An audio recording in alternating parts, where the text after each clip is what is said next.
Welcome everyone in the room and welcome to everyone online. Got a lovely, exciting, as Grant called it, sexy evening tonight with marketing and sales. You get me first, unfortunately, but I'll do the best job I can. But the best bit to come is later on when we've got Sally and Annick from ARN. So ARN is the company that runs Hot 100, Mix 104.9 and Kicks. Correct, and ARN, we're very happy that they are one of our sponsors tonight. These guys work at the pointy end of sales and marketing, so I know I got excited the other night about market research, which makes me a bit of a geek, but I'll be talking about how that translates through to your marketing planning, and then these guys are at the pointy end, so they're going to be talking about the real world examples. So very happy to have you all along tonight. Welcome, of course. Let's get cracking. I'm sorry, I don't have a lectern this evening, so I'm going to have to pop over here every now and then. Can we just have a little chat? What does marketing mean to you? What do you think of when you think of marketing? Branding. Branding, promotion. Any more for any more? Advertising. Advertising. Your face to the world. Your face to the world, okay. Those are all great answers, absolutely 100%. I think we touched on this the other day, but marketing is actually about giraffes and sunglasses. No marketing conversation can start without talking about giraffes and sunglasses first. We all, it doesn't make any sense, but it will hopefully in a moment. So a lot of what we heard there was about promotion, okay, advertising, promotion, your face to the world, and that's absolutely true. There's a bit more behind it, and we spoke the other night about gathering as much data as we could so we could make decisions later about our marketing, and we're going to talk about how that translates through. So it's not just promotion, there are other things to it. But of course, we're going to start with the giraffe and sunglasses. Now, I'm not necessarily a giraffe, but we're going to start with a little quiz. So, what do you think of these bad boys? Pretty nice, eh? How much did they cost? Any volunteers? $49.95. $49.95. $10. $10. You got them at the server. You got them at the server. Oh, you're well ahead. You might have seen this before, eh? Got another pair. All right, so we went max $49.95, minimum $10. I've not actually, you can see these, I've got my children's finger marks all over them. What do you reckon about these? A bit more expensive? How much? No. Don't let the finger marks confuse you. $10. All right, $10, all right. So those ones were a bit obvious. What about these bad boys? What do you reckon? $3 on Temu, I've seen. $3 Temu. Oh, we're getting lower, not up. Yeah, all right. You all guessed it, right? The cheap crap sunglasses, aren't they? I think we know where I bought them. Sally, where did I buy them from? I bought them from the Servo. Yeah. Do you know why? Because I'm the perfect customer. Me. I forgot.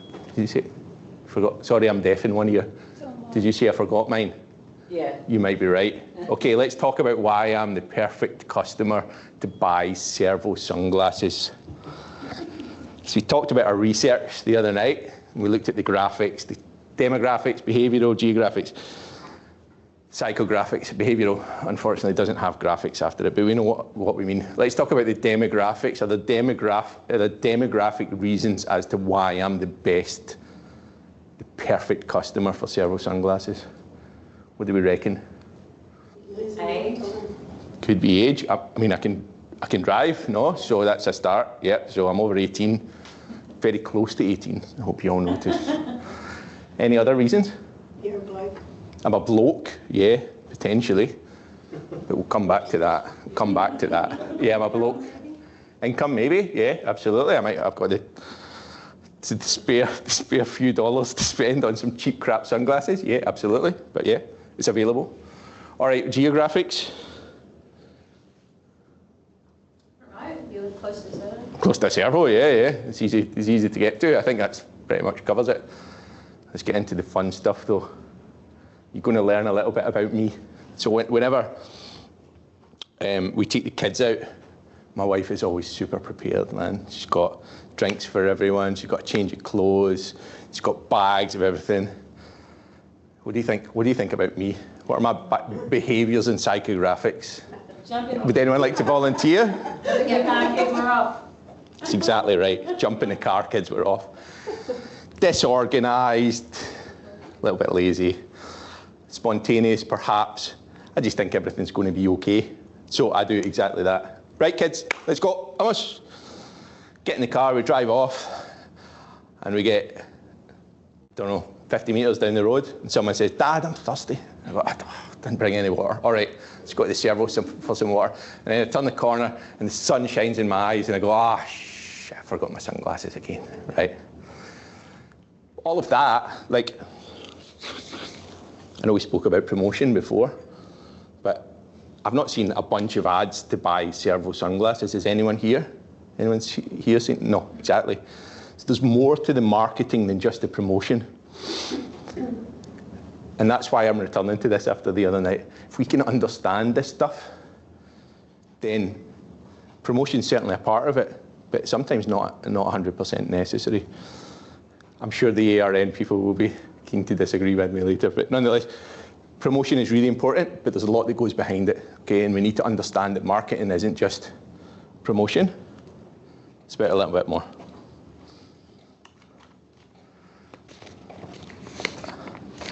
Now, I'm not going to tell you a little bit more yet. Come on in, have a seat, join us. I'm just going to harp on a little bit more like I did the other night about the research, okay? So everything I'm going to talk about is all about getting the research in the first place. It's about understanding your customer, knowing all of those graphics as well as you can, and understanding your competitor, okay? So get onto Quora, get onto Reddit, have a look at what your customer wants, what they're valuing, what other companies that are offering the same as you are getting wrong, okay? Understand those things, do your secondary research, and it doesn't necessarily have to be a competitor here. So maybe you're an NT only business, but you don't need to look at specifically your competitors, absolutely do, but you can check out other companies who are doing the same things, see what people are saying about it, join the Facebook group, see what people are complaining about, and understand that, okay, people are complaining about that, I'm going to do that much better, okay? And also, again, to stress, pull your boots on, do your primary research, do some surveys, ask people, become your competitor's customer, go and buy from them and see what they're doing well and what they're not doing well. Jump up, create some surveys, do some focus groups, whatever it happens to be. You need to ask. You need to ask questions of your potential customers. And I'm sorry to harp on about this again, but it's just so important because it allows us to make all our good decisions later. I think I told you a little story the other night about primary research. I'm going to repeat it just in case because I couldn't remember. When we started our software company, we made process management software for lawyers. And before we started, we did our primary research with lawyers that we already knew. And they kind of told us what we wanted to hear, and that caused problems later. And that was my fault. Like, I made a mistake. Avoid asking questions of people who already know, who are close to you and already know what you're doing. Find people who are buying your products or your type of product or your type of service and ask. Do your primary research, ask open-ended questions. Don't ask them leading questions, let them tell you a story about what you're doing. And if you can, avoid actually telling them what you're doing, because then you'll start getting honest answers. When you make a connection with someone, they always want to tell you a little bit what you want to hear. So if they know what you're doing, then you're going to get twisted answers. Anyway, the reason I'm coming back to this is because I know what happens if we don't do it right, okay? So really important to do your primary research as well as your secondary. Anyway, let's move on. Who knows what segmentation is? Everyone in the room? Anyone want to volunteer? Annick, you're smiling at me, so I'm going to take that as a yes. I know you smile there again. Basically a breakdown of your, are you talking about audience still? Yeah. So a breakdown of your different audiences that might purchase from you. Yeah, absolutely. So everyone's a little bit different. So you go, what was that? Tell me more. I'm interested. What made you excited? Oh, it was a clap. It was a clap. Yes. Yes, Annick deserves a clap. Yeah. We're going to look a little bit into segmentation. So understanding all of those graphics will show you that you have different customer sets that have different values. I'm going to talk about that now. And we're going to start, hopefully if I've got the order of my slides right, with not that. With that. This is back to saying, oh, because you're a bloke. There's ladies' sunglasses there too. Different customers want different things. They've got different values, they've got different pain points, they've got different desires and needs. And so they might all be forgetful or disorganized like I am, but there's still groups within that. I was about to say I don't need reading glasses, but actually I've started to notice that I do need reading glasses. But nonetheless, there's a whole set. These reading glasses are for those forgetful, disorganized people who forget their reading glasses. Well, I don't need those, I need some of these. And you can see from the variety here, I think you might be right, there's only a very small kind of female glasses section, but nonetheless, there must be some who buy from servos. Anyway, the point is that you might think you're offering a product to one set of people, but actually within that there are segments, and it really pays to understand that that's the case. And this evening I'm going to try and link that research that we spoke about, those graphics, back to making decisions for those segments, okay? For those online, sorry I keep wandering off camera, but the clicker's over there. All right, we're going to look at a fictional business. Later on, Sally and Annick are going to give you some real world examples from here, but for our purposes, we're going to start with a fictional business, okay? So, Camp Kakadu provides holiday tours pertinent to where we are in the Northern Territory. Might not exactly fit in with each of your businesses, but let's look at that segmentation. So Camp Kakadu does these tours in the Northern Territory, but it understands that not everyone's the same, okay? So it's going to offer a different product or a different service depending on the completely fake segments that I've made up earlier. All right, so we've got nature lovers. Their focus is on seeing wildlife. They're happy with adventurous trekking. Come on in, come on in. You might have to sit down the front though, unless you can squeeze in. Oh, unlucky, unlucky. That means I'm going to ask you questions. I deserve it. Don't smile. Don't make eye contact. Sorry. We're just talking about sunnies. You missed it. All right, nature lovers, happy with some adventurous trekking. They value good sleeping and washing facilities. They don't like to spend too long in transport. They want to get out there and do some trekking. We've got sea ollers. This is your image of that tourist bus. They want to fit in every major site. They don't necessarily want to stay for a long time. They just want to take their photos, move on to the next place. They value comfortable transport because they're spending a long time in it. And then we're going to, shutterbugs is the one that we're going to focus on today. So shutterbugs are there, they're photographers. The most important thing for them is being able to take those beautiful moments, those shots that they're not going to get anywhere else. They like to take their time. They value peace from other tourists, and they don't like to be rushed or have too many people. They're there to experience the moment and capture it on their camera. So let's talk about them.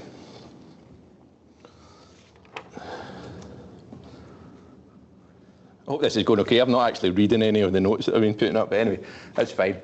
So, here's our persona, Shyla Shutterbug. Does everyone know what a customer persona or an avatar is? Yes, can you? I like that nod. I know I can turn to you. Tell us. So they basically fit your main person you're selling to. Exactly. Absolutely right. So Shyla's our kind of perfect example of the shutterbug that we were talking about. So we've done our research, and again, I'm going to keep talking about that research again. Unless we've got this research done, we can't then make those decisions because it informs everything. So we've got Shyla Shutterberg. We know her pain points, okay? She hates tours that only stop for a short time. She wants to take her time. She wants to be able to take photos. And so she doesn't like tours that are too busy. There's too many stops, too many people. She values the pacing and the time to enjoy her hobby. She's looking for beautiful and unique locations. That's where her value is. When she does her searches for her tours, where am I going to go next? She hits Reddit, Instagram, Facebook. She reads The Guardian. Kind of made that up, but all right, that's fine. She reads The Guardian. She values recommendations from her peers, okay? Her attitude, she likes to do things at her own pace. She enjoys quality time in small groups, and she's willing, an important one, to pay more for a service that meets these needs. Her behaviours, she does a lot of online research before choosing a holiday. She books 6 months in advance. Sometimes she books online, sometimes with a travel agent. Unless we've done our research, we're not going to know this information. And as you're going to see over the next couple of slides, all of this information is super important on how we make our decisions, okay?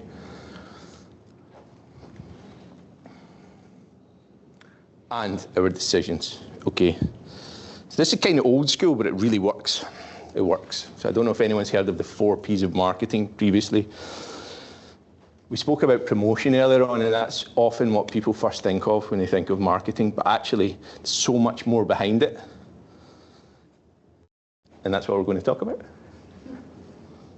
We're going to start with product. Now, the P for product can also be read as service, okay? So it's about what is my offering, okay? What am I offering to my customers? How am I constructing the product itself or the service that I'm offering in order to satisfy the needs and the values and the desires of my chosen target segment, okay? And again, going back to the research, like we can put our finger in the air and just think of a product and, okay, I'm going to do this. I'm going to make socks, fine. You're not going to get anywhere. I'm guessing you're all in business because you've had an idea that you care about, that you're interested in. A lot of you probably have an idea for your business that actually comes from you. You might be that target customer, and that's often the case with business owners, okay? So you already understand to a degree what those needs, wants, pain points are, and you should be designing your product or service around that.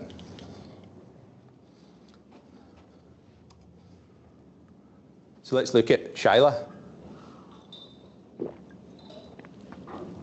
We know what she wants. We've done our research. We know her pain points, so let's remind ourselves of those pain points. She hates tours that only stop for a short time.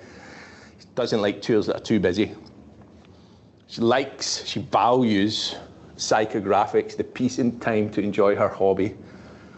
She likes beautiful and unique locations, okay? So if we're the company, if we're Camp Kakadu, who's designing the product, we're going to design it for her. What we're also going to do, as well as thinking of our customer, we're going to think about our competitors as well, okay? So I know that Annick and Sally are going to touch on kind of what makes you unique, your value proposition, and we're going to do that too. 2 things that feed into your value proposition, that what makes you different. So understanding your customer and their needs, and then also understanding your competitor. Now, this is kind of a very basic example, but when you're doing your research, it's not just about knowing your customer, but you're going to have to do something to stand out from your competition. And so if they're already covering the thing that your customer wants, you're going to have to do something different from them, and that's called the unique value proposition. And we'll get into that in a moment. So again, back to the research, make sure you're going around your competition, you're understanding what they're doing well, what they're failing at, because where they are failing is where you can pick up. And that informs your UVP, unique value proposition. I've got a video in here as well, but I'm not going to play it on the next slide because I know that I'm going to talk about it and you guys are going to talk about it, so we'll jump over the video. An easy way to think about your unique value proposition is ESTs. What's that in English grammar? Superlatives, all right? It's not enough to be better. You need to be the best at something. What is it you're offering to that customer that they know if they come to you, they're going to get the best of that? Is it the tastiest coffee? Is it the most comfortable bus to take people on tours? What is it? You already know. You already know what Shyla values. So how can you make sure you're the best at providing what she values? That's a little bit about what your UVP is. Now, I know, I'm pretty confident you guys are going to do a little exercise in asking people on their UVP, so I'm not going to do that. I'm going to leave it to these guys later. However, you need to have a think about what your UVP is in relation to that ideal customer, because you're not necessarily just going to have one UVP. If you do your segmentation, they're going to be different depending on the customer. The example we often use, we run a program called Essential Business Skills, which you're all welcome to join. It's completely free. It's like a self-paced version of Startup September. And we talk about a cafe. So in the morning, first thing in the morning, let's say we're talking about Ray's Cafe. Does everyone know Ray's, just along the road? Or whatever cafe. Okay, so in the morning, you've got people that are going to work. Opens early, you've got people in a rush, they want a quick coffee, boom, boom, boom, job done, they're on their way to work. By the time 9 o'clock hits, that whole customer segment is not there anymore, no? And so you're going to have to move on to a different customer segment. So that might be mothers with babies, okay? So you might need to provide enough space for, and you see prams, I always go with strollers. I said this the other night, it was prams. You need to provide enough space for the prams to get in, you need to provide comfortable seating, you need to provide nice cake. Now those are two different segments with two different unique value propositions, okay? That's why it's important to understand those segments and to do your research in advance. Again, Sally and Annick are going to touch on this later. All right, so we know what Shyla values. So here's the decision that Camp Kakadu have made. They're going to create a tour called the Take Your Time Tour. It's going to be a leisurely breakfast, relaxed tour with 2 or 3 unique locations per day, an outdoor lunch at a beauty spot, limited numbers, and a sunset dinner. Ticks all the boxes for Shyla Shutterbug. Maybe we should have picked a different name. All right, how are we going to price this? And I know Ali touched on price earlier on. I'm not going to go into real depth on price tonight, but I'm going to touch on a couple of things. You want to get, to the extent that you can, you want to get yourself to value pricing. Okay, so what is value pricing? It's effectively, from the business owner's term, it's the premium that you can put on the unique service that you offer, okay? If I was a marketing agency, all right, so I could charge $100 an hour, for example, to run Facebook ads. So let's say it takes me 10 hours to set up a Facebook ads campaign, I'm going to charge $1,000, all right? So that's, it covers my costs, covers my hourly rate, that's what I want to earn, fine. It's cost-based pricing. However, if I know that I go to a big company and my ad campaign is going to make them $100,000, instead of charging $1,000, I can approach them and say, I'm going to charge you $10,000. I'll guarantee that you make $100 back. All of a sudden, you're going from $1,000 to $10,000, and that's value-based pricing, and it's an obvious example. But you're looking to get to a point where customers value what you're offering so much that you're able to charge that premium. I'm not going to get into other pricing models just now, but just a little note on that. Okay, but anyway, let's look at how what we're offering affects our price, the second P. So we know what Shyla values, and we've designed our product specifically for Shyla. We know that she values peace and time to enjoy her hobby, beautiful and unique location. She doesn't like tours that are too busy. So we've designed a tour for her, and it's reduced numbers. But that makes pricing difficult because we have fewer people paying for our product. So that's when value pricing absolutely comes in. We're charging a premium now to offer that service, that product, where Shyla actually gets what she wants. And again, you've got to take it, there's a bunch of considerations that you're going to have to take. A bunch of considerations that you're going to have to take into account. All right, we've got fewer guests, so we're going to have to charge more. There's fewer guests, so we need fewer staff, so that's going to offset things. What's the customer prepared to pay? Could we offer different levels of this? It's very easy to say just go for value pricing, but you also need to take everything in the background that you have to take into account. But nonetheless, if you can get to that stage where people are prepared to pay for the value that you're offering, you're winning. All right, place, pretty straightforward. Place is where you sell, where you promote. And that second one, where you promote, is very much influenced by people's behaviours, their research behaviour. We'll talk about that in a second. So let's have a look at Shyla. We know what her behaviours are. She does a lot of online research, Reddit, Instagram, Facebook. She books 6 months in advance. Sometimes books online, sometimes with a travel agent. Because we understand her behaviours, that allows us now to make those decisions about place, okay? Now, I said before, it's about where we sell and where we promote. Promotion's a whole big thing, so we'll get into that in a second, but we're going to touch on first where we sell. Pretty straightforward. We know what our behaviours are.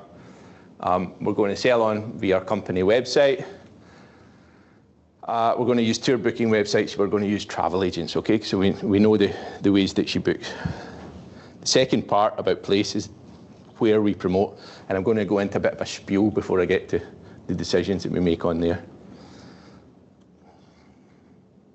Before we touch on where we promote, we should already, I think, if we've designed our product and our pricing well enough, before we even get into promotion, we should already be getting a bit of WOM.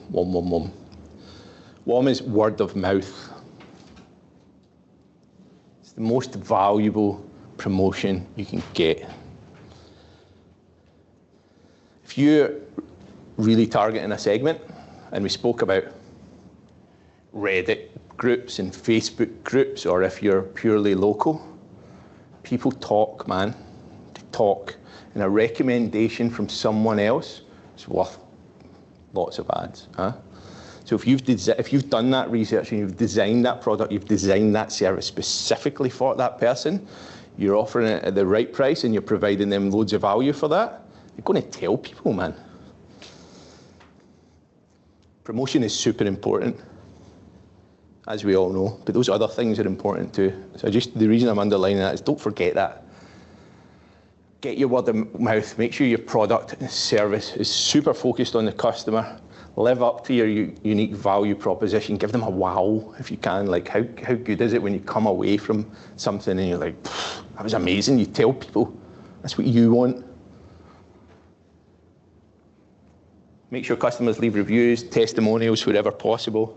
Spread the word. Each of you have got different businesses, so maybe that is direct word of mouth, person to person, but it could be online. And so make sure people are talking about you. And the way to make sure people are talking about you is to make sure your product and your value proposition is awesome. All right, back to promotion. Okay, so we said with place, where are we going to buy? Where are we going to promote? So decide where we're going to promote as part of this. So when you're looking at promotion, these are the questions you want to be asking. What are we going to say? Who are we going to say it to? Where are we going to say it?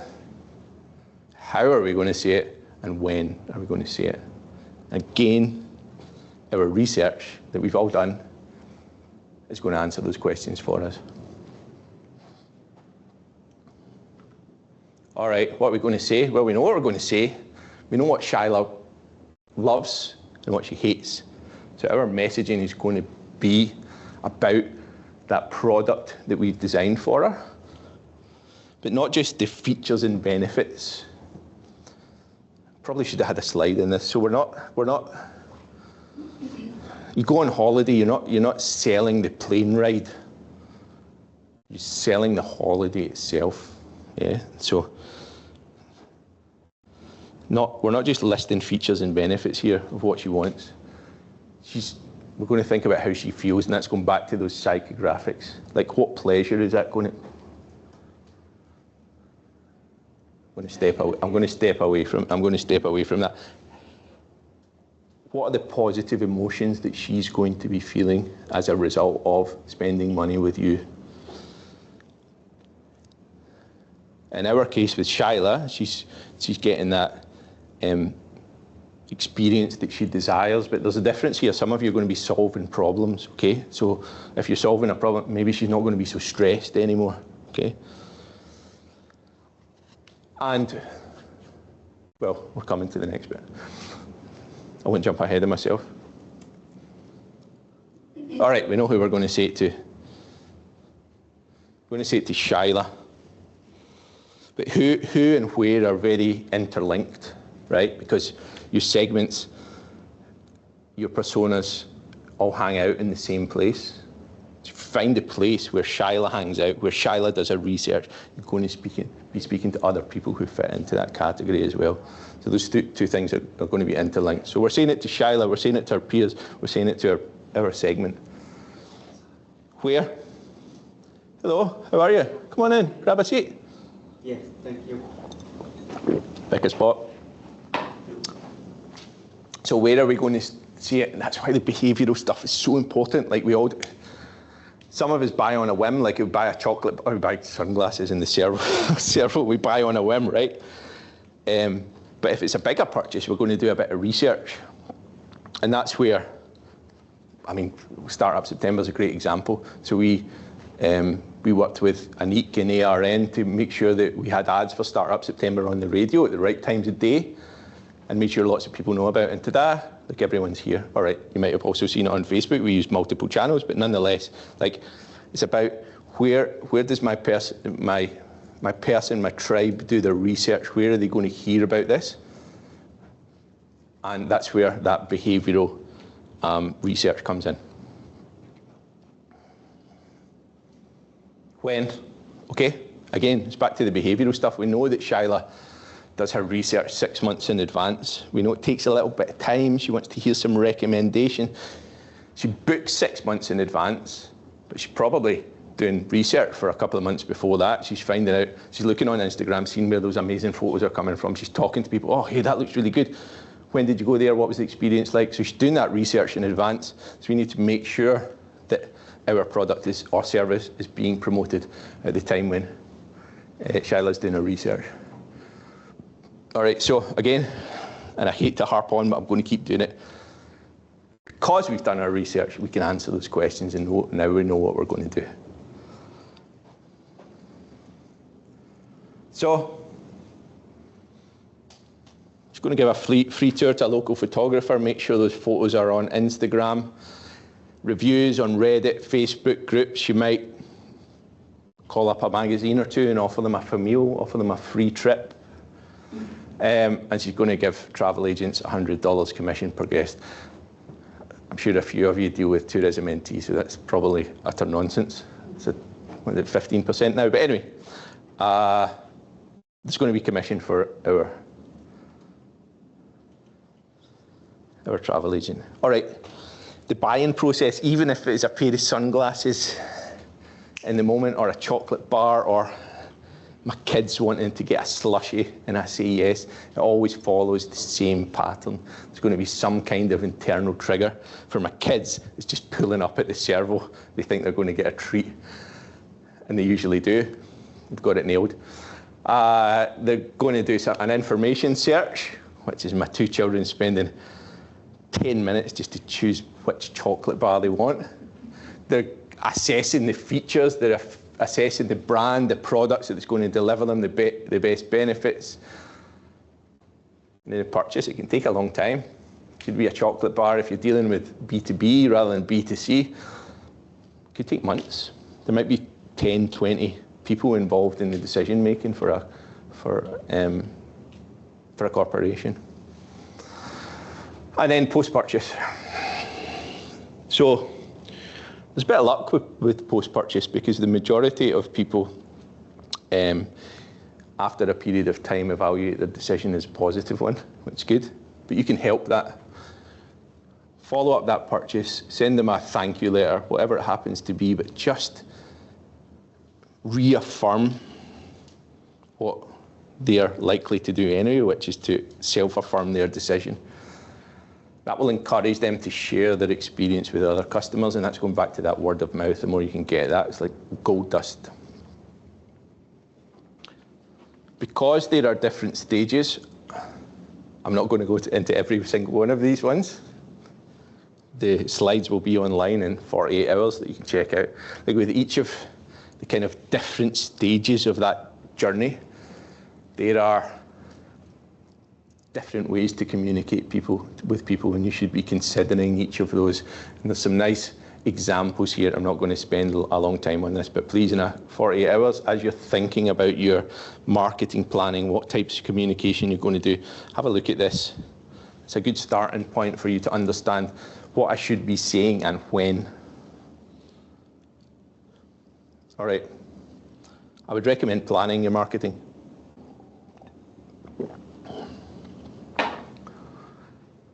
Look at that top point. Research, ladies and gentlemen. Research will give you all of those answers. Allows you to make those decisions, as we've discussed already. Like, you're a small business owner. You wear 100 different hats. So you're the marketing person, you're the accountant, you're the operations manager, you've all of those other things. Don't want to spend 3 months writing a marketing plan, all right? So let's keep it simple. Where am I now? Where do I want to go? How am I going to get there? It's going to be dynamic as well, because I guarantee the first 10 things you do, the first 10 sets of 10 Facebook campaigns you put out, they're all going to fall on their arse. Excuse my language, but they are. It's all about iterating and being flexible and keeping on your toes. And we'll talk about that in a second. So don't go crazy, but here are the basic steps, all right? Make sure you've done your research, set yourself some really clear goals. And we're going to talk about measurement as well. Measurement of those goals is really important. If you've got those customer personas, plan exactly your 4 Ps. What's my product or service going to look like? How much am I going to charge? I've forgotten what I've just been speaking about for the last 20 minutes. Where am I going to sell? How am I going to promote? I've got the answers to all those questions. All right, I've got enough money. All right, let's crack on, okay?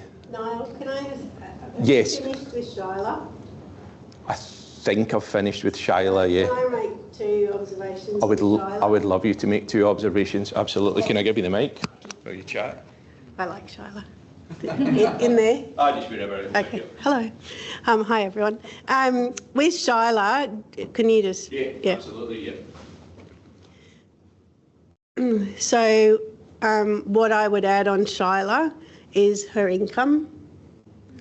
It's going to help you with your pricing. So if Shyla's earning 120,000 to 150,000, your pricing's going to be a lot higher than if she's earning 60 to 80,000. You can have a spectrum. You don't have to say, $62,000 a year, but I would definitely add her income on there.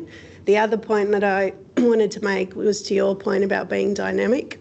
You can't just set this up and then look at it 3 years later and hope that, oh yeah, Shyla's still Shyla. You've got to keep updating this really, so you might have 4 segments. You might have 4 different types of segments. Update it every 3 months. You're going to get learnings along the way. So as those learnings come in, you might tweak her income. You might tweak where she's getting information from. You might tweak her behaviours. So just make sure you're constantly having a look at those 2, 3, 5 segments and updating them all the time, because you're going to learn along the way. Don't just set and forget. Absolutely. Thank you very much, Annick. And next year I'll have how much share I'm going to. No, absolutely, that's great. That's great advice. Absolutely, and that feeds into what we're going to talk about with measurement, because as a startup, you're not going to have like super tight information. So Annick's absolutely correct. As you market, as you advertise, you're going to start to get some responses in what's working and what's not, and that's going to have to change. And it absolutely underlines, I hope, my next point. Thanks, Sean. Where did we get to? All right, not quite my next point, but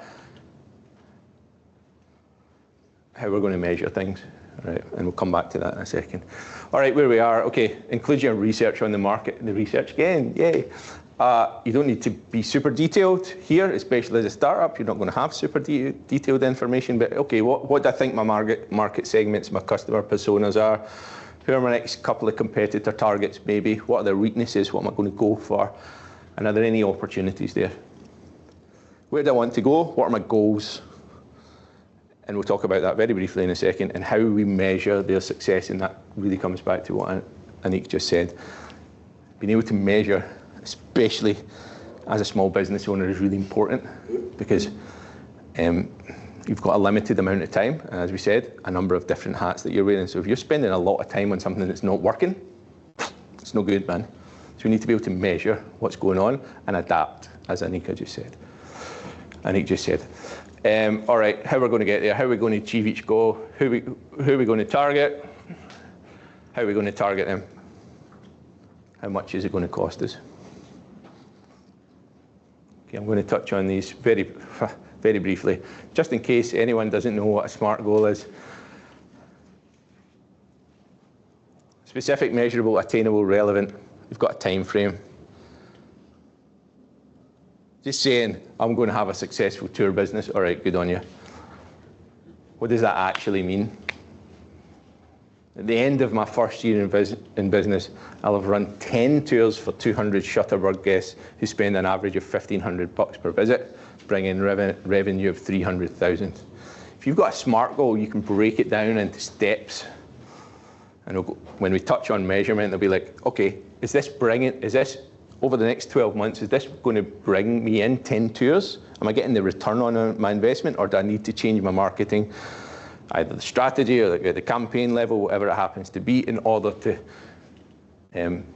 tick that KPI? Okay, so it's really important that you're setting clear goals.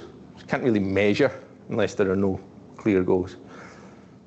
It's going to flip back to this one. We all know what's there. All right, moving on to measurement. Okay. Again, I'll underline it. Your time is precious, your money is precious, especially as a startup. Most startups, unless you've got a lovely trust fund, they're tight on resources. And even if you're not tight on resources, you should be. Like, you shouldn't be spending money and time that you don't necessarily have. We see so many businesses that come to us after a couple of years and they've spent 100 grand, 200 grand, they've remortgaged their house. And just playing at it, to be honest. And I don't want any of you guys to be here in the room, or anyone else online, to be in that position. So being as tight as you can is super important. You need to measure. You need to know what you're getting back for your effort and for your money. There's lots of ways to measure. So come on in, guys. Grab a seat. Pick a spot. I'll take this chance to look at my notes, because I'm not sure if I've got another slide here or not to talk about all those things. Maybe, maybe not. I left the notes behind a long time ago. I'll just carry on. All right, how do we measure? How do we measure our marketing? Any volunteers? No? Yes? Reaching our KPIs that we... Sorry? Reaching our KPIs or our goals that we set? Yeah, absolutely. But how can you give some examples of how you're going to measure? So if I say I'm going to bring in 20 customers from Facebook over the next 3 months, what? Facebook provided you the data, like who clicked, and or maybe have a survey at the end. How did you find those? Yeah. So data. Exactly, data collection. All right, so that's what we're looking at. So yeah, you're right. Facebook Insights. You have a pixel on your website. You know the results of your campaign are, and you can follow that straight through. Are there any other examples that anyone can give? Using a CRM. Using a CRM, okay. How exactly? You can measure in there how many calls you've had, how many leads you've had, how many follow-ups. Exactly right, absolutely. We're going to be talking about CRM amongst other digital tools next week. So yeah, exactly right. Modern CRMs allow you to track everything. You should be able to set up email campaigns within them, find out who's clicked, what they've clicked on, and you can see the flow through rate from that. You might want to have something called a UTM, and I think Refat's going to be talking about those next week, which is a special link that you put into different campaigns, and you can see the amount of traffic that's coming to your website via that campaign on Google Analytics. Rifat will talk more about that. Annika, I'm going to turn to you now. Return business. What about with non-digital return business? Absolutely, yeah. Return business. Damn right, it's those relationships. Those relationships, absolutely. What about non-digital? How do we track that? Sorry to put you on the spot. No, that's fine. It's very difficult to measure. It's the holy grail. Google tried it 10 years ago to measure. Google tried to do it about 10 years ago to try and measure the effectiveness of main media and the effect they had on each other to Google search, for example. It fell over like 12 months in, so it's really difficult to measure. It depends what you're trying to do. So main media works very well with digital. If you are trying to reach a lot of people quickly, something like radio or television, not so much anymore. It's difficult to get high reach quickly on TV. But some of your main media, you can get that 60, 70% reach really quickly. So it just depends what you're trying to do. Are you trying to hit a lot of people really quickly and then filter down, or are you trying to build up slowly? And if it is more of a trying to learn about your audience, you would probably stick to more digital areas, and then you might go, okay, we're now at a point where we're going to go mass or broader, where we can talk to more people, so and quickly. So yeah. So absolutely, it's spot on. Like, especially with digital, it's quite easy to hone your messaging, and then when you're ready to go mass, you're ready, especially for that awareness stage. Traditional media is awesome, but that doesn't mean that we can't measure traditional media. So you might want to run a radio ad with a promo code that's specific to that, and you're going to see how many customers come off it. We've run newspaper ads before that have a QR code with a UTM attached to it that's specific to that newspaper ad, and you can see what traffic that's generating. You can see how many people put in a promo code based on that. Yes, Sally? Yeah, absolutely, you can. So I get asked this question on the daily. Yeah. So how to measure it? If you're not doing something like a traditional medium like radio, and then you know where your business is at, not too many people are coming through the door, and you need to get your message out. As soon as you hit radio and you start getting more people through that door, you start getting more Google hits, it's working. Absolutely. Yeah, so that's, yeah. We've worked with these guys for a couple of years now, and it's noticeable. It's noticeable when we run those radio ads. We see everything goes up. Everything goes up. Facebook engagement, shares, landing page views. It works. All right, moving on from measurement. Yeah, anyway, sorry, really important to measure. Your time, your money are limited. If it's working, do more of it, spend more money on it. If it's not working, stick it in the bin and do something else. You don't have the time or the resources to be wasting on things that aren't working, all right? Yeah, so why do we do it? You need to know what your return on investment is. You want to measure success, and you want to improve, all right? So it's not just, is it working? Great. If it's not, I'm going to bin it. you can always still improve within that, okay? So you can do something called A/B testing, for example. So a Facebook ad's working pretty well. I'm going to try it with this different text and compare them to each other. I'm going to try it with a different image, and I'm going to see which one resonates most with my client base. And you can have a different UTM or a different campaign set up within Facebook, and you can use that to iterate and improve. There's most people know who Alex Hormozi is. You heard of Alex Hormozi? Check him out on YouTube. I recommend it very much. And he's very good at getting straight to the point with advice on business growth and sales, and in particular on marketing success. He tests and he tests and he tests, and he talks about spending as many hours as possible on refining what you're doing. Throw a bunch out there, see what's starting to stick, take the ones that are sticking, and improve them and iterate and get better and better and better at it. Anyway, sorry, Alex Hormozi, Hormozi. Recommend them to everyone, really good. I would also check out Gary V as well, if you're interested. All right, back to plan. I've forgotten what stage we're at now. All right, we covered measurement. All right, how are we going to achieve our goals? Well, we know that. We've answered a lot of those questions already. We know what we're going to say. We know who we're going to say it to, etc., etc. So we've got that. Get a plan. Get a timeline.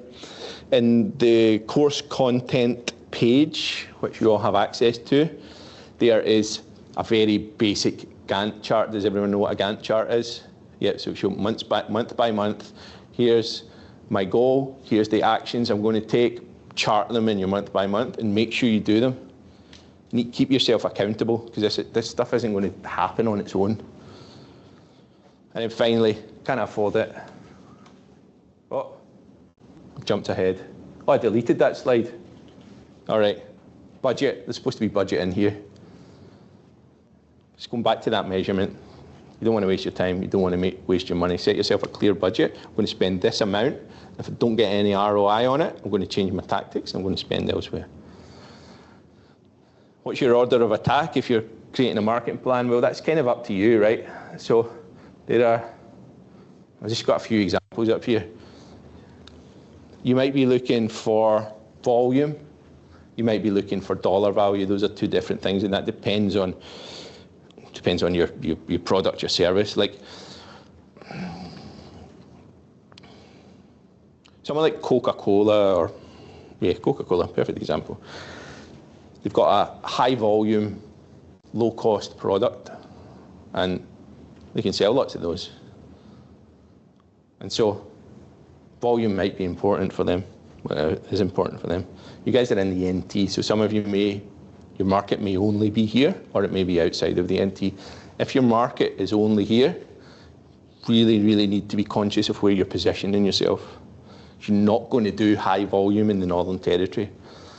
So you get down here, you've got Coca-Cola, high volume, low cost. Up here, you've got, I don't know, Dior handbags, right? High value, low volume. In the NT, if your market is NT only, probably going to be somewhere on this side of it. Anyway, you need to decide, all right, am I going for volume or dollar value?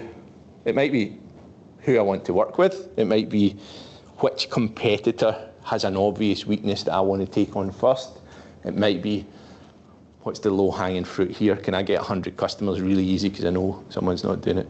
When you're thinking about your strategy, when you're thinking about the order of what you're going to go for first, it's going to be different for each one of your businesses. And those are some decisions that you're going to have to make particular to you. And of course, you all get free mentorship for Business Enterprise Centre mentors, so you're very welcome to speak to one of our guys. Give us a call and we'll hang out with you and talk about it. I think that's it for me. It is, yes, we're very lucky to be joined by Annick and Sally, who, as I mentioned before, are at the pointy end of marketing and sales. Come on up. Cheers. Oh, I did forget to pass the mic. Oh, thank you. I might hold it actually because I need to hand it over to Annick occasionally. Slides are don't have a clicker, so up and down. Up and down. Sorry, slides, yeah. Okay. All right.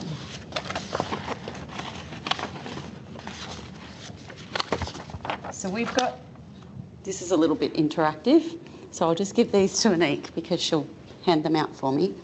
But firstly, my name's Sally Carnesi. I am with ARN and Hot 100.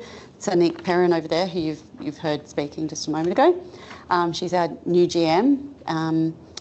We're very happy to be here for BECNT and supporting this year. We're sponsoring with Mix 1049. I've been working in this market now in media sales for nearly 19 years. So I've worked with many new startup businesses in that time. I wouldn't even be able to tell you how many, but there is a lot in there. And Annick has worked with Coca-Cola, with Hyundai, was the Sydney sales director at 2GB, worked in retail and government. So that's just a little bit about us, so you know that we have done this before. But it's not about us tonight, it's about you guys. So we'll get started and get into it.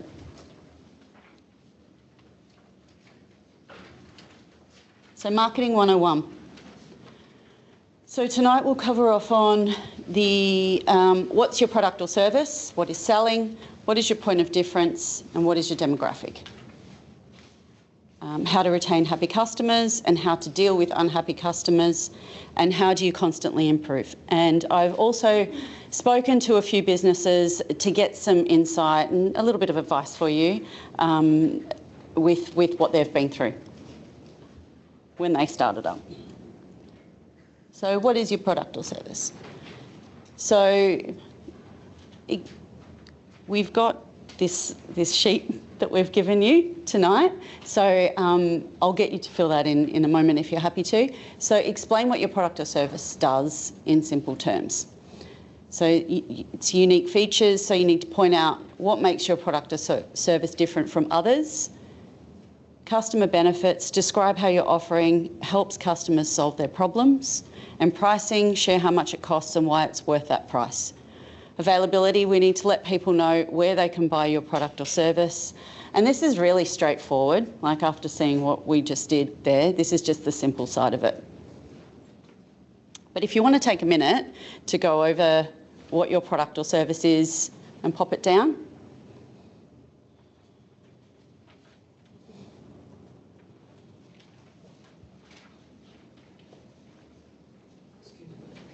I don't have a pen, sorry. You've got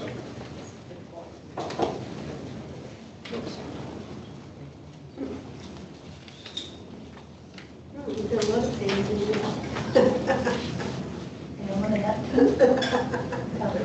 here.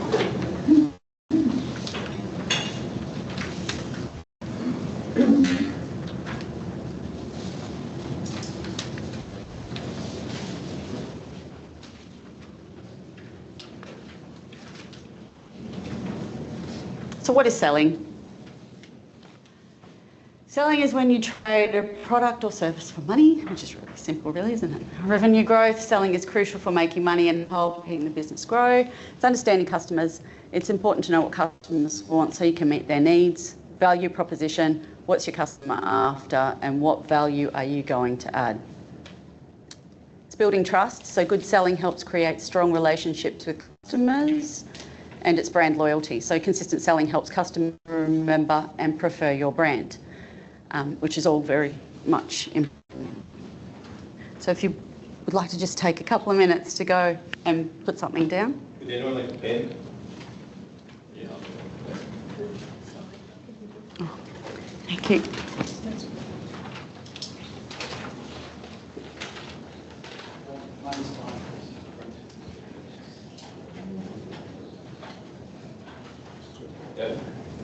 So selling, I might just take a quick second too to talk about, that's what I do every single day. I'm selling the radio station. I'm passionate about the product, I believe in it. I walk into every business. It's all about revenue growth for us as well, so I have to make sure that I'm keeping my clients happy and generating a return on investment for them while creating my boss happy and creating a return on investment for her as well. So, and it also for me, it's about building trust with every single client I have, because I want them to come back to me. I don't want them to go to the rep at Territory FM or anywhere else. It's all about me building trust for them.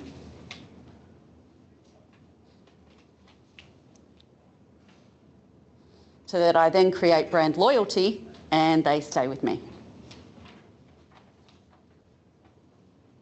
Sally's very modest, by the way. She's our #1 sales rep at the station. Hi, nice to meet you all. So she has amazing relationships in the market. She has all those things. She has trust, she has loyalty, she has repeat business. She doesn't even need to do much and she gets repeat business because she's does everything pretty much perfectly from a sales point of view. So yeah, you can't steal it. But that comes back to what was said before. It's about being better than your competitor. That's what you have to do. It's like a sport in a way. You're kind of playing to win, but you're being genuine about it. It's what, you know, this is going to be your baby. You want it to work. We've done that. So what are you famous for? I love that line. What's your point of difference? What are you famous for? So this is your unique selling point. Clearly state what makes your product or service special. Quality, emphasise how your product is better than what the competitor offers. Customer support, highlight great help and service you provide to customers. Innovation, so show off any new or unique features that add value. And share how your brand's mission aligns with what the customers care about. So what are you famous for now, or what do you want your business to be famous for?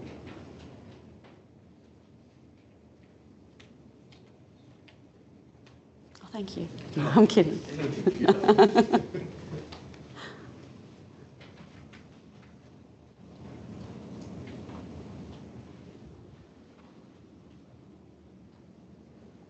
So Annick recently had an experience with Ariat.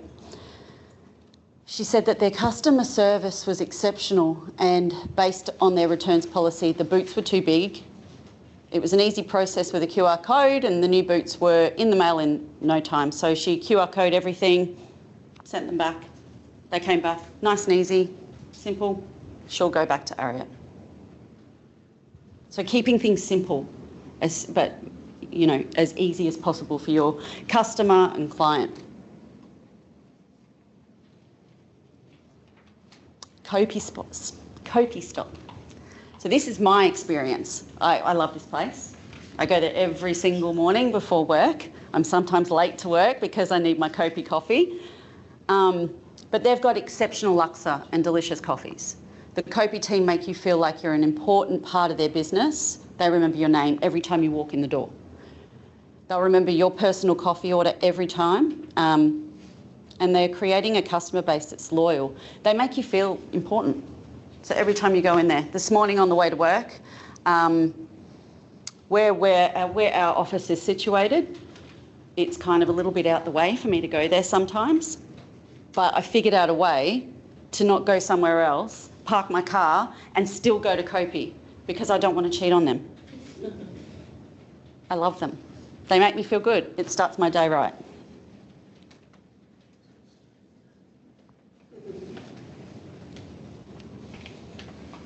So take some time now and think about a time you went into a business and you really noticed what they did well and made you want to go back there.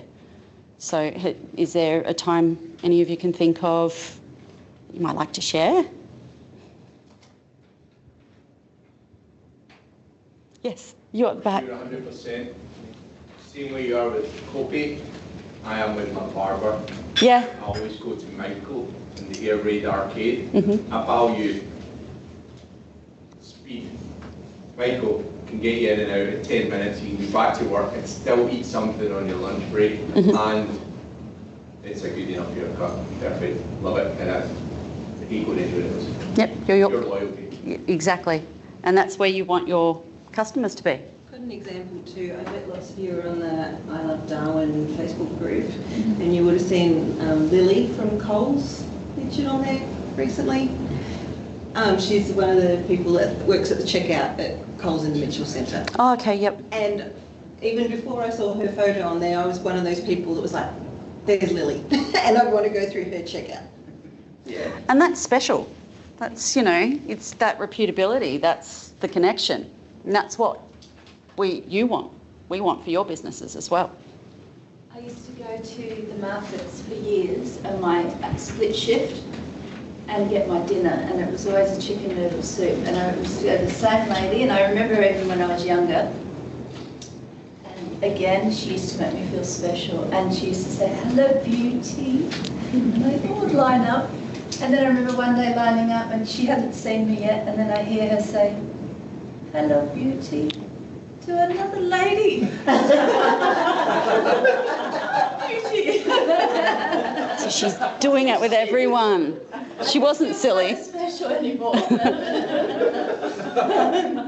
Has anyone else got anything? No? So your demographic. Yeah, so we talked a bit about this, and Niall talked a bit about this earlier. So I won't go too in depth in that, but I'll just talk a little bit to it. So there's a couple of points I'll add to kind of Niall's area. So with your target audience, we saw the really nice segmentation piece that Niall had up, which is great. I would suggest that you do that for all your segments. It really brings that person to life for you.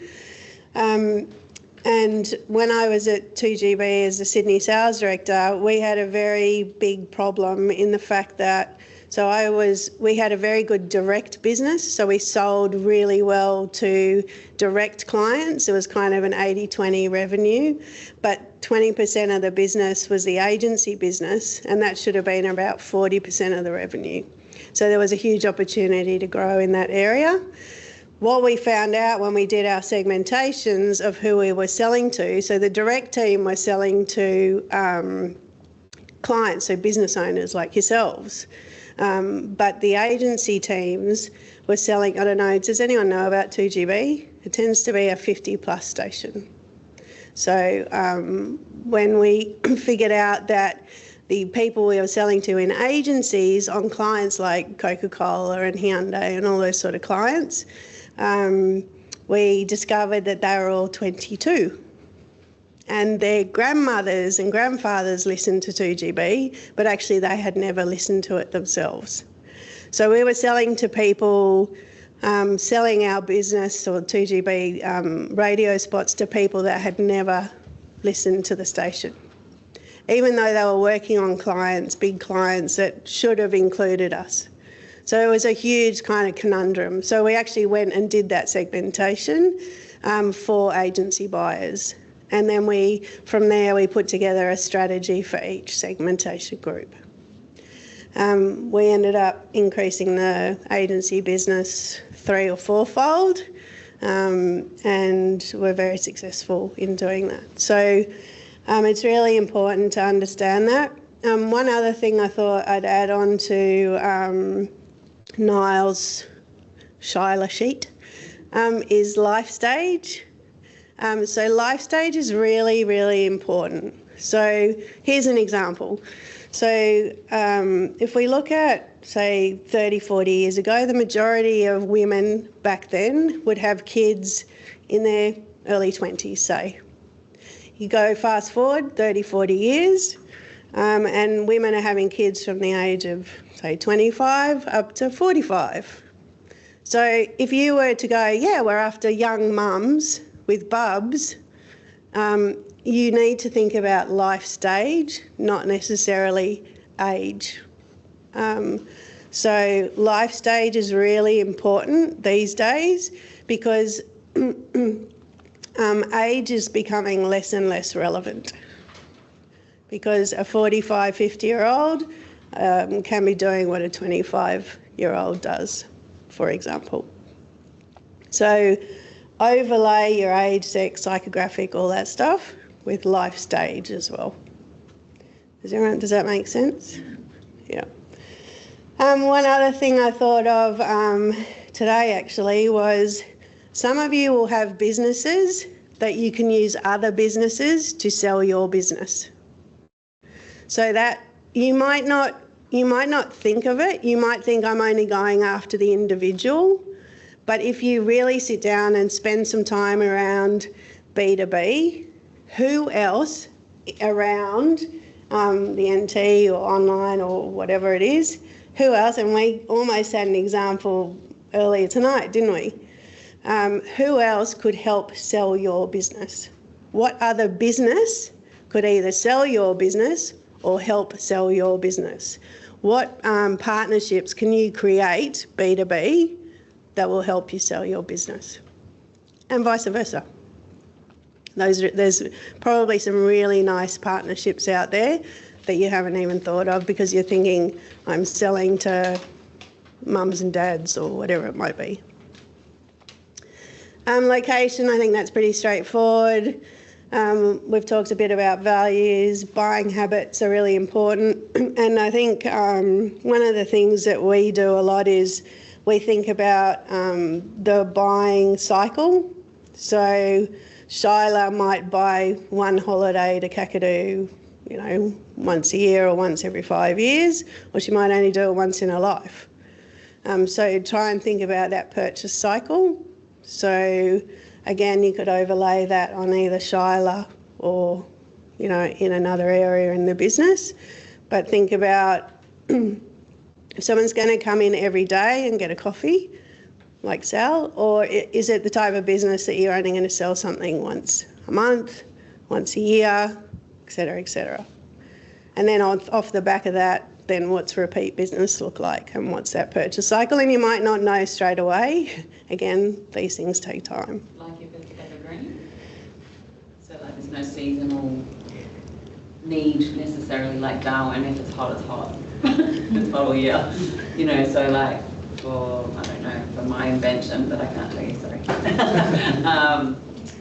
It could be used all year up here, but wouldn't necessarily be as important in somewhere that's seasonal, like winter. I mean, you still probably need it, but not as prevalent. Like sun hats, you can sell them all year round. Yep. Yeah, exactly. And how often is Shyla going to buy that product? Yeah. Is she going to buy 2 a year? Is she going to buy 5 a year? Is she going to buy 1? Yeah. And then I think one is obviously, which we've also talked about tonight, is your customer needs. So what's the problem that your customer faces and what's the solution that you're going to give them to help them through their life? So whether it's coffee, whether it's a beautiful piece of artwork, what's the problem? I've got a blank wall, I'm going to fill it. What's the problem and what's the solution? Yeah. Thanks. Funny little thing. It is.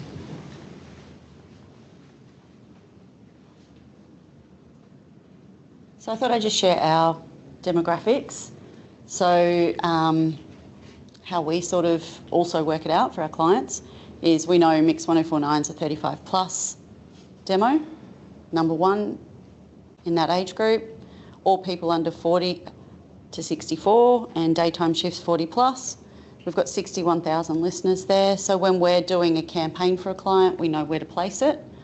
Hot 100 has a 10 plus audience. So it's that younger demo, but we've got, we know we've got 74,000 listeners.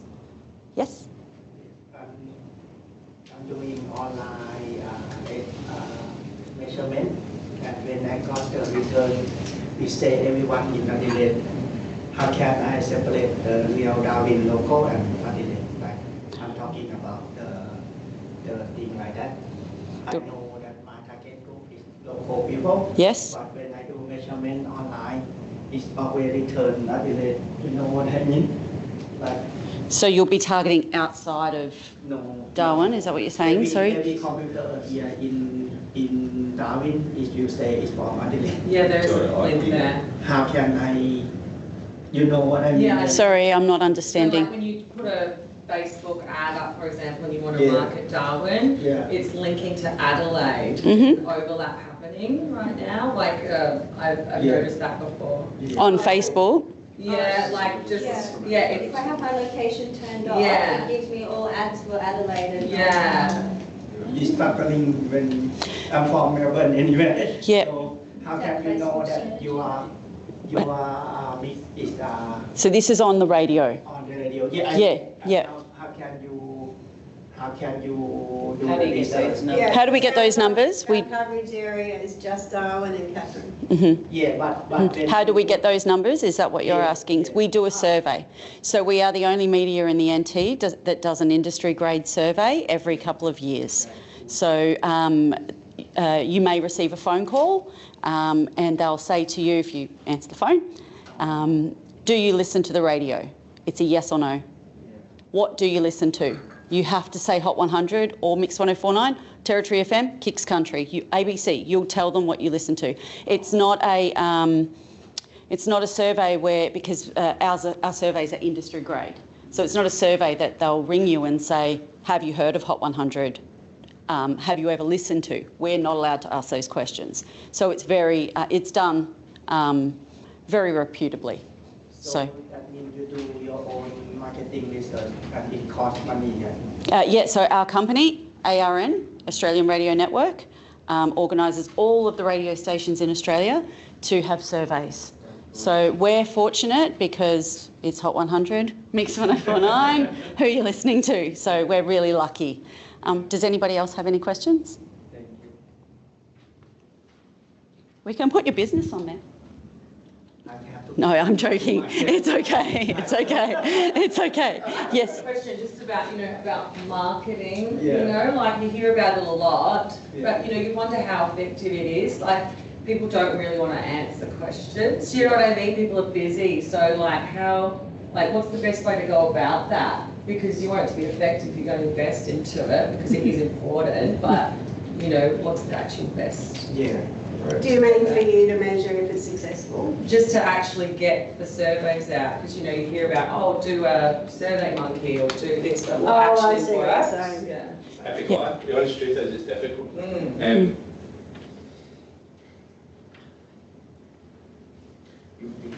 going to get the most. Please feel free to jump in. You're going to get the most data from your secondary research. Okay, so looking at, it doesn't necessarily have to be a competitor, but similar products. It might be in the USA, it might be in the UK, for example. But look at, thank you. But spend a lot of time looking through those reviews. Can you identify? And it's really, ChatGPT makes it easier nowadays. You can go on a forum and copy everything from a forum for a Facebook group, whack it in ChatGPT and ask it for the trends, which saves you trawling through it. Amazing, eh? Yeah. But you want to look for those trends. You want to see what people are raving about positively for similar products in your area, and as well what they're complaining about, what are your competitors doing wrong. The reality of primary research is that it's difficult. It's difficult, especially as a startup. It's getting people to engage is tricky. People who you know and who know what you're doing, I'll be happy to engage with you, but they'll tell you what you want to hear, so it is difficult. And again, that's why I always put up the photo of the pair of boots. Get your boots on, get in about your competitors, be your competitors' customer and see what they're doing well and what they're doing wrong. But the reality is finding people to do surveys, to do focus groups. There are market research companies that get paid a lot of money to pull those in. It's difficult, but do what you can. The issue with being a startup is that you don't already have the customer base. Yeah, but as you have customers, your customers are going to be happy to give you feedback, and that's where you're going to get more effectiveness out of it. But before you have any customers, it's a tough gig, to be honest. That's the honest truth. Yeah, that's what I thought. It takes being honest. Yeah, no. Yeah. Probably business in that. Probably. Well, Yeah, I mean, like people always say that they invest in it, but you're like, how effective is it? So, Unfortunately, as we spoke about before, something like this, you have to try it yeah. to get the result, to know that it works for your business. Incorporated into a sale? I don't know. What do you mean? I don't know, like, you know how other, if you buy something online, it comes up straight away, or you've just received it in the mail and it asks you for a review then, and things like that. That's the best way, I reckon. Or even if you're thinking radio, ask other businesses that are on the radio. If you hear them and you know them, ask them. So how's that working for you? They'll tell you. And they wouldn't be there if it didn't work. So that's that side of it. But sorry to interrupt. I'm really glad we're having this conversation because I know you will be very tempted to fill out the survey at the end of this. We don't let out the door. So that's on surveys and demographics and happy customers, how to retain. Oh yes, have you filled in your demographic? Can you give everyone a couple of minutes? I can. Or a minute? I can.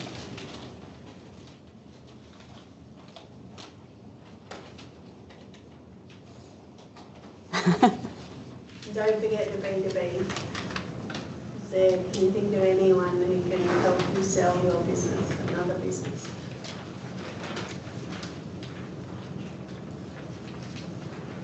Usually going B2B, we have to have some sort of relationship and possibly include the other two for them to pass on the right message as well to the clients. Yeah, and cross partnership. Yeah.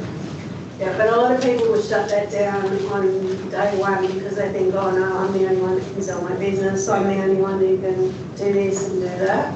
But actually, there should be some great partnerships. 100%. Yeah. On the right ones. Yeah, correct. Yeah. And it's a be sucking, so you don't sign up for 5 years. Yeah, true. You say, let's do it for 6 months and see. Do you mean like I make something, I stock it in your boutique and we Yeah. advertise each other's business that way? Yeah. Yeah. Yeah, that could be one way. It could be that you go, with your business, you go to a new building or a new hotel, and there's one across the road being built, and you say to them, can I put all my artwork in your lobby for free? There's your sales room, showroom. Mm-hmm. So yeah, there's hundreds of different types of partnerships, but it's just, I suppose, not thinking like that. That's my customer, that's who I'm going after. It's like, who else can help me sell my business?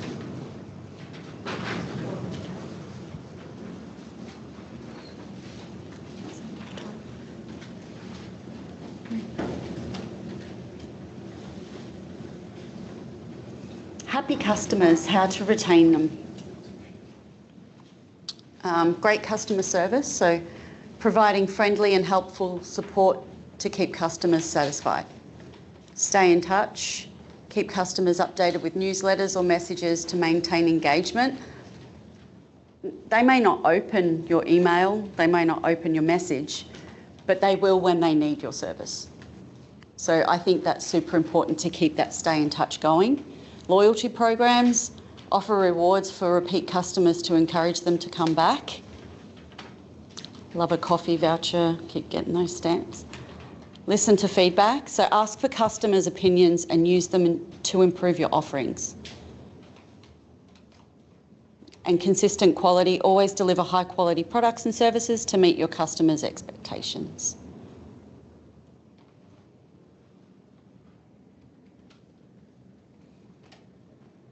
So happy customer example, this is taken from me. So I am a loyalty member at Mecca. I didn't know that they had the Loop rewards. It was just something that, you know, can I have your email address? Do you want to sign up scenario? But this is fantastic because I think I'm now at level 2. But level 1, if I spend that amount of money, I'll get rewards. each year and a birthday gift. So I'll go in there and I'll buy something, and a lot of the time I get a little something else to take home. And I just feel like I've won something. It might only be something little, but they're giving me something extra for using their product, buying a product. It goes up to level 3 if I spend that much money, which something's wrong with me, I think, if I'm doing that in a year. But if I get to level 4, my husband will divorce me. But 9 rewards each year. He wouldn't understand that. A birthday gift, a complimentary makeup application. I'm selling this to myself right now. But you can see how great that is. I'm their demo. A lot of you in here are as well. So you're not? No? I love it in there. There's so many great things in there that you can buy. But this is a loyalty program that has really targeted their demographic and done it well. And it was a pleasant surprise. So loyalty programs are great.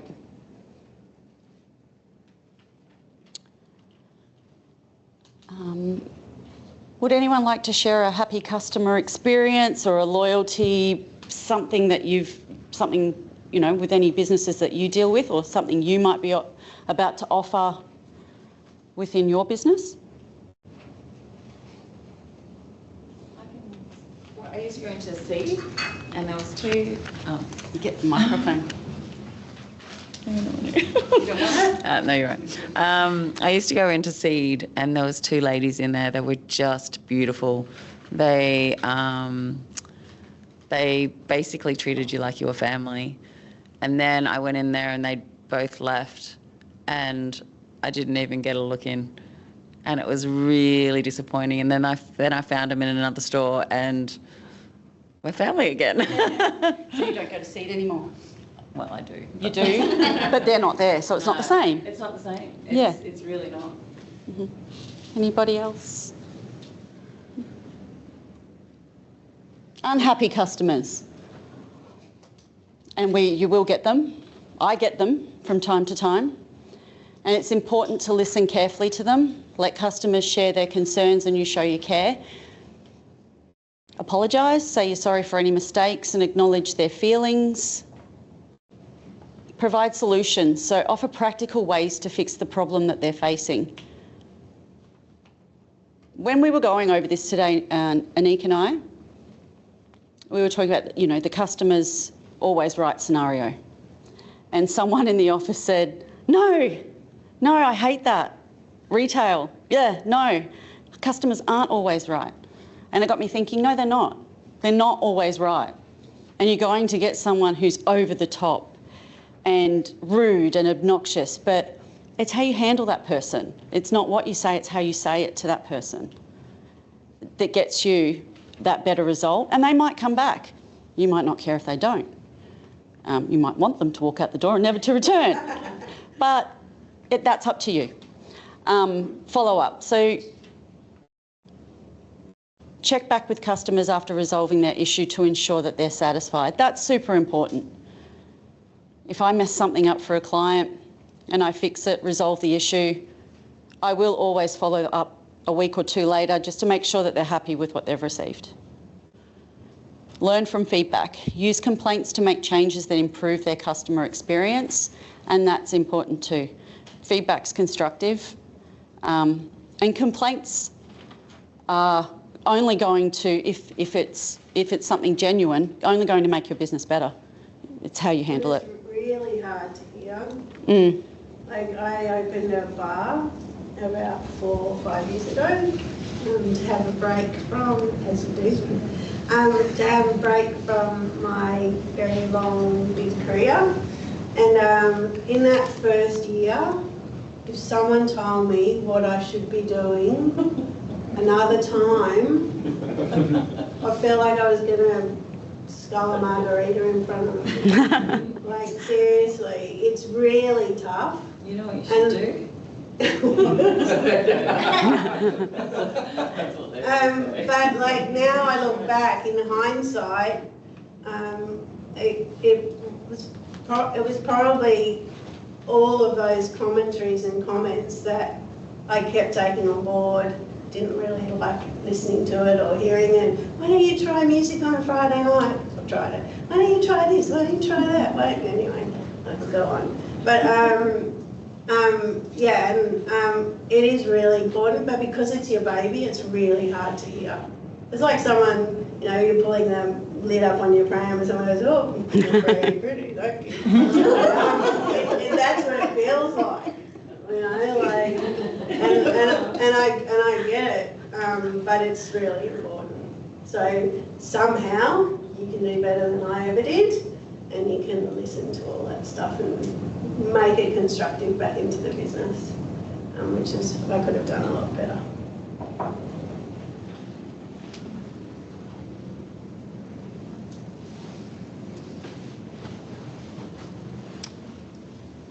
Did anybody want to share an unhappy experience?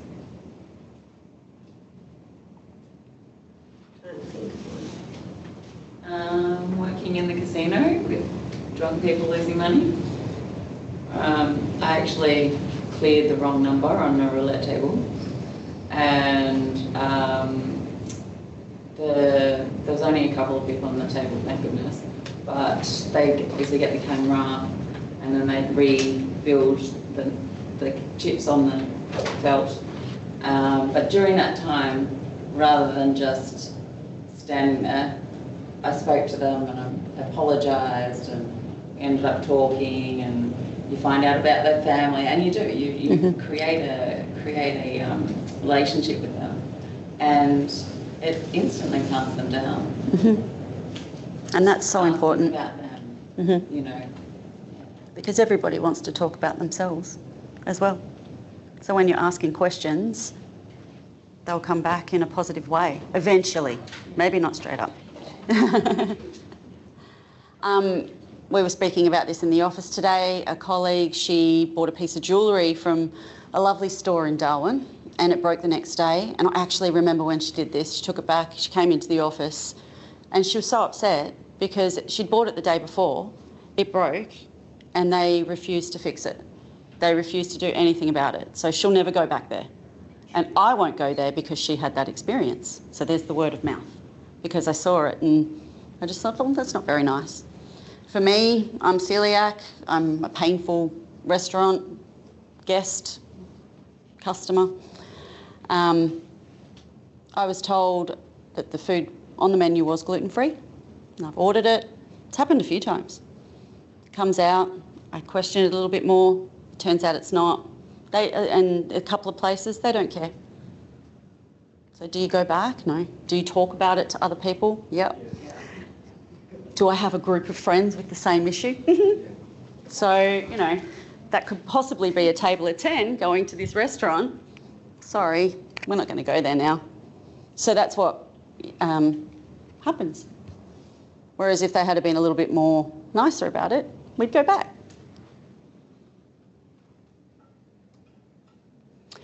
How do you constantly improve? Gather feedback. Regularly ask your customers for their thoughts on your product or service. Train employees. Invest in training to help your staff improve their skills. I think that's super important, especially here in Darwin. We have such a transient population. So if you're not consistently keeping up with your training, it's going to fall down a little bit. Because nobody's going to have that want for your business that you do. It's not their baby. But the training is so important. Watch trends. Stay updated on market changes, on what competitors are doing. Another story from today. One of the girls in the office, she heard something on the radio. It was about the Bank of Queensland or something to do with them. She wrote them an email, spoke to someone. They didn't know anything about it. So this was her bank. So they're not watching the trends. She said she was so annoyed. So stay update on market changes and what your competitors are doing is really important. Improve processes. Use methods to identify and fix inefficiencies in your operations. And encourage innovation. Create an environment where new ideas and changes are welcome. And that's important. Update your Shylers. Update your Shylers, like Annick said. We'll have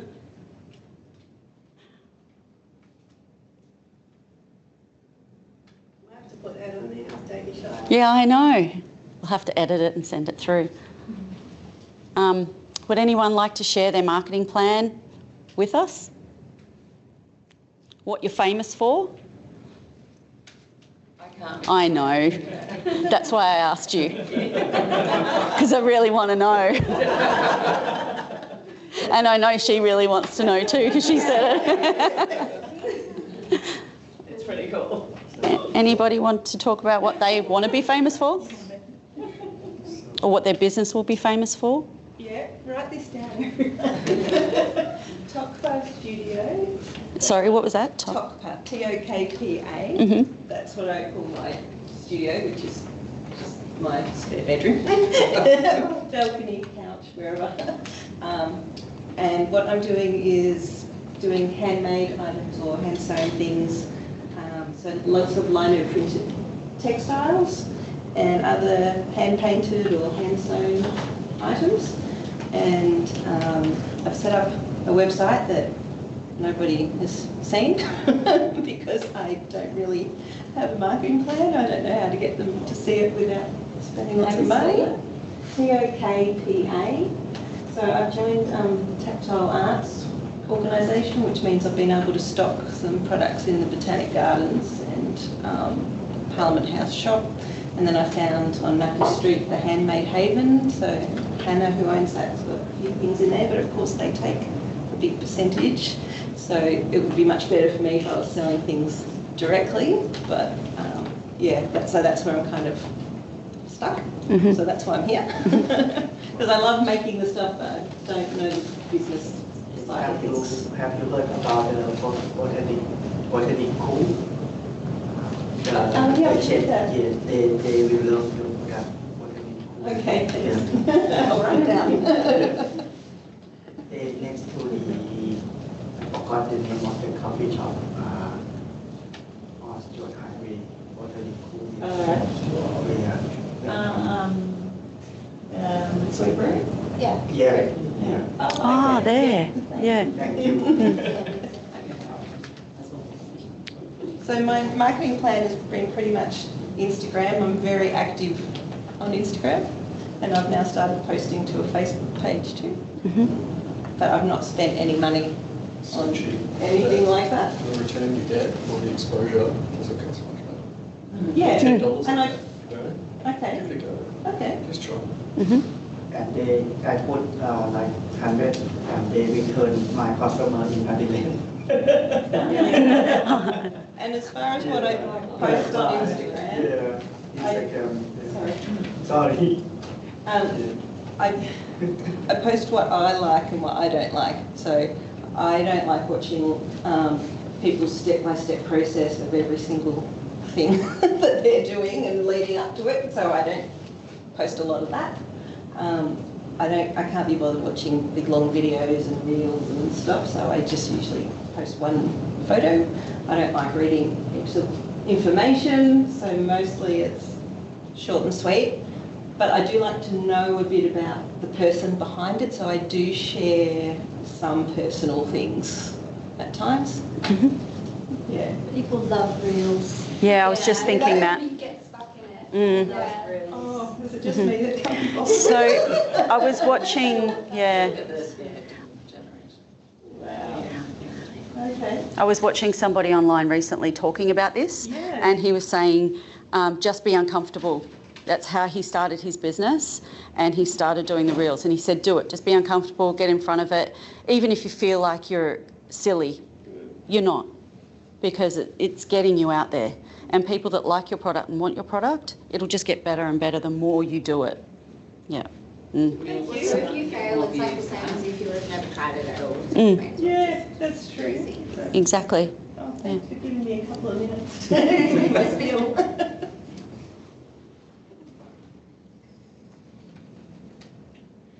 So I spoke to some local businesses and asked them what was their biggest challenge and how they overcame it, and also what advice would they have for a small business starting. Dustin's Autos, Tropical Glow and Golden Glow Nursing. Sorry, it's saved a bit funny. So Dustin's Autos. They've said that their biggest challenge when they started the business was the limited budget that they had. She had no idea, but she was passionate. Quickly realised that passion doesn't guarantee customers. How they overcame it was they took it back to basics. They worked extremely hard and they sacrificed their social life for the first few years, working 7 days a week with only one staff member. Members of the community, customers and competitors slowly saw that they were capable business owners and through that built the business. She said the experience taught them to believe in herself and not to let the negative voices around her deter her from success. And that is so important. You're going to get negative people. Just ignore them. What is one piece of advice you would give to a new business starting up? Start small, understand that no matter how great your staff are, no one will work as hard as you in the business, and adapt quickly to change and listen to your customers' feedback. So that's really good. They've been in business 24 years, 25 years next year. Tropical Glow, I spoke to her because she's a brand new business in town. She does spray tans. She's brought a new product to Darwin. It's you go into a booth. It sprays you, spray tans you. It's an amazing service. You don't have to see anyone. You don't have to talk to anyone. It's fantastic. So when you started the business, what was your biggest challenge and how did you overcome it? She said right now she's still working through the challenges. She thinks the biggest challenge is the fear of failing and breaking something brand new into the community, something Darwin's never seen or heard of before. She said they're still figuring out what clicks, how to really connect with the community and how to make us see the value of what they're doing. It feels like a lot of trial and error right now, but she's hopeful that as they keep pushing and sharing their story, it'll start to build momentum. A piece of advice she'd give to a new business starting up, be brave enough to have a go. Success doesn't happen overnight, it takes time, and be prepared to put in the hard work. Listen to feedback, the good and the bad, and learn as much as you can and keep going if you believe in it. Most importantly, don't be too hard on yourself in the early days. So, yeah, they're going quite well. Early days, but yeah, if you need a tan, it's near Woolies. And he said, no, I don't. Golden Glow Nursing. So they've been in business for, I think, 20, 25 years in Darwin. She said that the biggest challenge and how she overcame it was feeling confident in her own decisions. So she researched as much as she could, and that's how she overcame it. She educated herself on what endeavour choice she was making and everything that could happen dependent on that choice that she'd made. She said, don't make snap decisions on the run. If you don't know the answer, just find out. Weigh up positive and negative of any decision. Weigh up risks of choice outcomes for both positive and negative, and look at similar decisions others had made and the consequences of those decisions and what she would have done differently and was it the same. She asked colleagues for their opinion and what they would choose and why, and take responsibility for your decisions, choices, outcomes, either positive or negative, and learn from both your successes and failures. So everybody's basically saying the same thing, just in a different way, which is great. The piece of advice she would give to a new business starting up, work hard and be prepared for long hours. Getting a business up and running and earning customers' trust in you and your products and services takes time and commitment. Learn how to delegate and know your strengths and weaknesses. You can't do everything or be everything to everyone, but don't become complacent. Never take your finger off the pulse. It's your business. You need to know what is going on every day. I think that's great advice. So thank you. Has anyone got any questions? Does everybody want to go home to dinner? Okay, bye. No, no, thank you.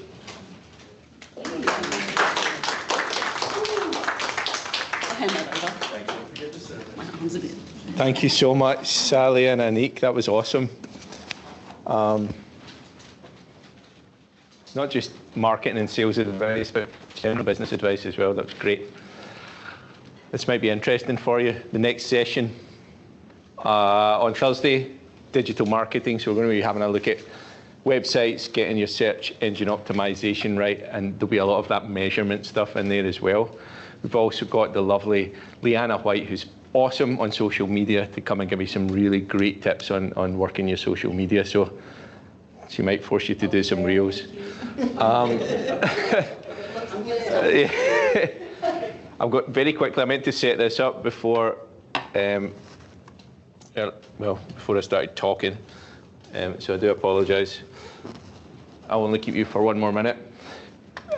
Just to reiterate, guys, it's more than just Startup September. There are so many other services that you can access. If you hit BECNT.com.au.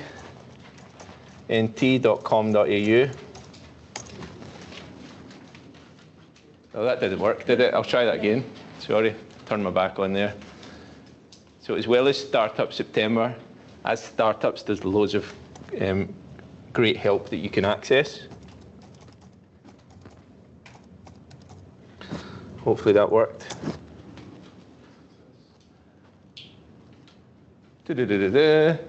So, if you hit start up in early stage, it will show you everything that's available for you completely free. There's lots of support. That blurred handsome chap, wow.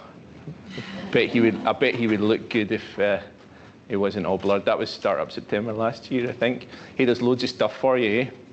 So you can get one-on-one mentoring. So all of our mentors have owned their own businesses. Some of them do own businesses right now in the Northern Territory, completely free. If you need to sit down with someone who knows what you're going through and has been through that before, you've got free access to mentorship. So I'm being told to move into the centre of the screen. All right, I'll take this with me. There's access to professional services thanks to the Northern Territory Government. We can put you in touch with a lawyer or an accountant like Ali the other night, and then the Northern Territory Government will pay for some time with them. I will also be delighted, not necessarily as part of this programme, but if you want to get in touch with ERN and talk about your radio advertising, we'll absolutely help with that too. There is a BECNT membership. Go into that in more detail another day, but as part of that NTG supported programme, you have access to a free BECNT membership, which has some benefits for you.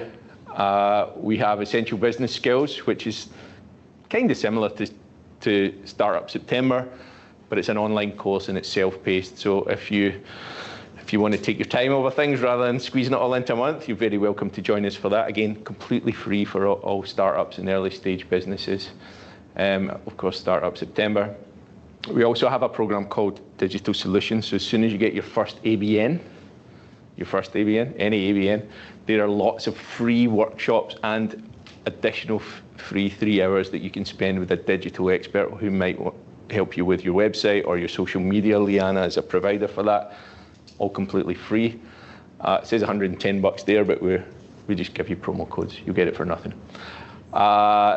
If you scroll down to the bottom, there are lots of free workshops that you can access. So obviously there's Startup September. Digital Solutions is a big one. I'm just going to click on that to show you. So this is, you see month by month, we've got like 10 or 15 workshops all around digital. It's completely free for you guys to join in. So that it might be Nail Your Social Media campaign, which is tomorrow. I recommend you all join us for that.